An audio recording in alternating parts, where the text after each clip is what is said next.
রাসূল পাক সাল্লাল্লাহু আলাইহি ওয়াসাল্লাম সাহাবায়ে কেরামকে স্পষ্ট জানিয়ে দিলেন, তোমরা মুহররমের 10 তারিখে রোজা রাখবে, তবে একটা নয়, 9 তারিখ অথবা 11 তারিখের সাথে মিলিয়ে দুইটা রোজা রাখবে।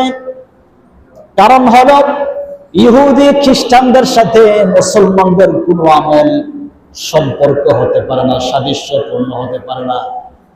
মুসলমানদের সাথে ইহুদি খ্রিস্টানদের আমল মিল থাকতে পারে না। আমলের ক্ষেত্রে রাসূল পাক সাল্লাল্লাহু আলাইহি ওয়াসাল্লাম রোজা রাখার ক্ষেত্রেও এই সতর্ক মুসলমানদেরকে করেছেন, তার উম্মতদেরকে করেছেন।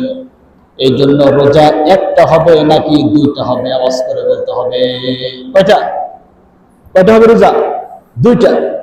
একটা রাখা যাবে, মুহররমের 10 তারিখে রোজা একটা রাখা যাবে, তবে ঠিক নয়।